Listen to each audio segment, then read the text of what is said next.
This could be or should be a time for Yo Gotti to really be celebrating a lot. He has a new album out and actually just got back all of his master recordings. So this is good stuff that's going on, but there's also something very important that he's been battling, something that a mission he's taken on, this prison in Mississippi that you've probably heard about, Parchman Penitentiary. And there have been, in the last month, 15 inmates have died from all sorts of different reasons. The most recent one was just on Saturday.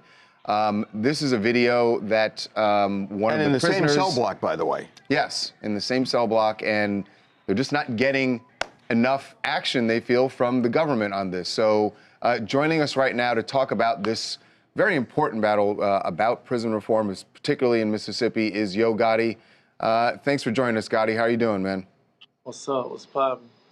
Listen, I just want to say, because we've been covering this for the last month or so, kudos to you for really taking up this battle here, and it's something that you've been really passionate about. So I'm glad we have you on to talk about this. Can you explain to people why you got involved in this? Well, you know, first, I'm from Memphis, Tennessee, so Mississippi, like our backyard, is like right. If you cross one street or red light, you could be in Mississippi. So it's super close to my hometown. Also, I grew up like with my aunties doing federal time. My father was in and out of prison. My big brother did a couple of different prison sentences. So my whole life, I feel like I was connected to people that was in prison and different inmates. And since I was a child, 7, 8 years old, my whole life I've been driving to different prisons, visiting my loved ones. So I know what it's like to have people in prison and have inmates that's family members. So the conditions here are just appalling. I mean, there's sewage in the floor, mold. I mean, it's really terrible. No clean running water, and the violence because of understaffing. So I'm curious, what kind of reaction have you been getting? Because it used to be that people would say, they committed a crime, they deserve it. What kind of reaction are you getting for your efforts? I mean, like, I think anybody who's seeing what's happening down there in Mississippi is that, like, you know, I don't think nobody agree with it. You know, inhumane conditions. You have 6, 7 inmates sleeping in a 2-cell with 8, 9 rats in the same cell with them, and no electricity, so there's no heat. People ain't took showers since Christmas. You know what I mean? Plus all the people who dying inside the prison. You know, nobody want to see that happen. Everybody still got to be treated like humans. We all know people who've been in prison before, and imagine if that was your brother or father or mother who was getting treated like that inside of a prison. When they say it's for rehabilitation, it just ain't cool.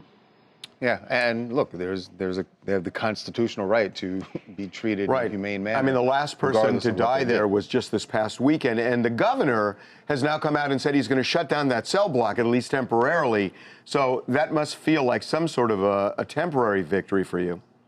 I mean, it's a start, but it ain't the answer. Right. It ain't the answer because they're going to shut down, I think, what is Unit 29? Right. Where they going to move them to? And how we know that that's there properly. And from my understanding, the electricity is not out just in Unit 29.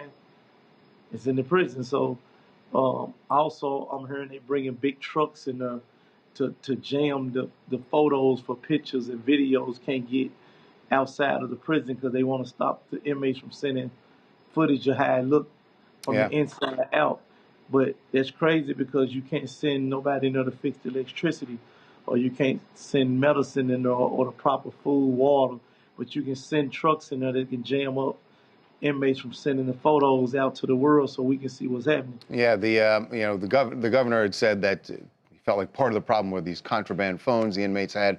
But there was a ruling yesterday where a judge said they are going to allow, I imagine some of your attorneys, Yo Gotti, that you guys are working with, can go in and actually take some photos. That was a ruling just yesterday. So that, again, there are very small steps. That will shine a light. That will shine a light on it. You know, I want to say again, congratulations to you because your efforts. I know it feels like it's very slow, but there are some things that are changing. So that's great, Gotti. I want to thank you so much for being with us. By the way, I do want to congratulate you on some good news going on in your career. I know you have a new album out, Untrapped, and also I hear you just won back all of your master recordings, right? Yeah, not won back. I bought them back. Right. So, yeah, I officially own all my masters, all my music got put out. So we're excited about that. But the album out, Untrapped right now too. We just released it. Well, then congratulations on multiple fronts. Yeah, there's a lot of good things are happening, and keep up the battle there in that over Parchment. It's like you said, it's important, and it's it can save lives. Yeah. Yeah, we pushing. We ain't gonna stop pushing. Shout out to Team Rock too, Jay-Z, Team Rock, and the whole Rock Nation for helping us push. Excellent. Thank you so much, Hey, Gotti. Gotti, thanks so much Appreciate for it. the time. Really appreciate it. And again, thank you. Congratulations. 100.